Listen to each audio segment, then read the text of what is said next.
everyone, and welcome to Luminar Coffee Break. I'm Angela Andrieux, and today we're going to be talking about how to get rid of stubborn chromatic aberrations. So chromatic aberrations are sometimes that magenta or green fringe you see on the edge of certain areas of your photograph, usually where you have backlit lighting, and they're very distracting, and we want to get rid of them. Now there's some automatic tools inside of Luminar AI. I'm going to show you how to use those. Those help, but there are going to be certain situations where that light wrapping around the back of an image from a backlit light source, those aren't actually chromatic aberrations, because chromatic aberration by definition is a lens defect, but sometimes that light wrapping around those edges can cause a fringe that's also unattractive. I'm going to show you how to get rid of it. Let me go ahead and switch my screen here. We're going to jump over to Luminar AI. I want to say hello to Catherine. Hello, JGmail28. Bonsoir. Glad you guys are able to join me today. Okay, so we have this beautiful image taken by Jessica Kobasi, and it's really beautiful. Let me go ahead and show you the before image here. There's the before, so it's a very, very nice photo, and then here's the after. Now I'm going to go ahead and right click on this, go to my adjustments, and revert this to the original, and we'll walk through the entire edit together. Now I'm going to start by going into my templates, and let me back out of this here. I'm going to go over here and take a look here at what's for this photo. Nothing there is really calling me, so I'm going to go ahead and scroll down to this Essence collection under Portrait. It has one that I really like, this Rembrandt template, and I love it because it just really emphasizes that beautiful light and airy style of this particular photograph. Now, there's not a whole lot wrong with this photo. The template did a great job. I don't think there's really a whole lot stylistically I need to do with this, but there are some technical issues we need to fix. Namely, if we look over here at the side here, we're looking at the edge of our orchids, you can see there's some really awful red fringing around those edges, and that's because it's backlit. Hello, Russ, glad you're able to make it today. Hello, Michael. All right, so let me go ahead. I'm going to go over to my Edit tab, and excuse me, I'm going to zoom in to 200%. And then let's go ahead and scroll over and take a look at this fringing.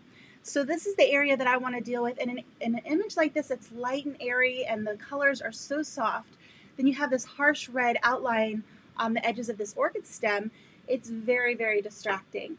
So the first thing I want to do is show you, if we start here in our tools and we scroll all the way to the bottom section to Professional, go into Optics, and we have our Auto Distortion Correction, which is going to take care of edge vignetting, some minor distortions. We also have Remove Chromatic Aberrations. Now this is the first thing I would click when you end up with a chromatic aberration in your image. Let's go ahead and check that box and see what that does. All right, so it helped a little bit, but it didn't get rid of it. Let's go down to our advanced settings. We also have a checkbox here called Defringe. Let's go ahead and check that one, and that makes it better, but again, it doesn't get rid of it. And the reason for that is it's not necessarily that this is a lens issue. This is because we have a backlit subject, and that is actually the light and the color of that light wrapping around the back of that subject. Doesn't mean we want it there, though. Hey, Pat, glad you're able to be there. Congratulations on getting your second vaccine. All right, so let's go ahead and take care of this fringing. And one of the ways that I can do this is by going to my local masking. I'm going to go to Add and Basic. And I'm going to make sure I'm in my paint brush here. And I'm going to make a couple of changes here to my settings. First, I want to pull the saturation down, and I'm going to be looking right at this area here to see how it affects. Right now, the image is going to be adjusted overall globally, but then we'll use our brush to apply that mask selectively. So let me grab my saturation slider here. I'm going to pull that down, and we're going to pull that down about there, and then let's grab our vibrance and pull that down as well, and that effectively gets rid of that fringing, but it also took a lot of our color out of the image as a whole, which is why we want to use our brush to apply that selectively. We can also soften those edges a little bit by pulling back on the Structure AI, and that's going to further blend those areas. Now let's go ahead and apply that selectively with our brush. I'm going to go ahead and make my brush size quite a bit smaller, and then we're just going to start brushing that in over those areas where we have that fringing. And you'll see that it just disappears, and you get rid of that awful fringe. Now you do need to be careful in images where you have more color that you're dealing with, because this is such a light and airy edit and there's not a lot of color in this area to begin with. We can get kind of aggressive with our desaturation and our brush strokes, and it's not going to make that big of a difference. Now, if you have an image that has a lot more color going on, a lot more detail, you're gonna have to get in here with a more fine-tuned brush and clean these things up with a little bit more technical brush strokes. But for now, we can go in and get rid of some of those fringes around those edges, and that cleans it up and makes this image look so much better. So now we can go ahead and turn those brush strokes off, and you can see that horrible glow comes back.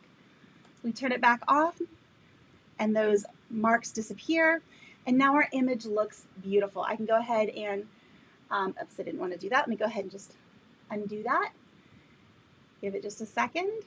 All right, now we go ahead and go back to fit to screen. I'm gonna go ahead and close that brush and go back to my edit tools here. Give it just a second here. I'm clicking around a little too much and making it confused. It looks like we have a question here in the chat. Michael says, does Luminar AI have an auto mask feature when using local masking? Michael, if you're asking about something like an edge-aware brush, no, it does not. You will have to go in there and make some pretty precise brush strokes on your own. I do recommend keeping a nice soft edge brush. It makes the brush stroke blend better with the background and what's going on around it.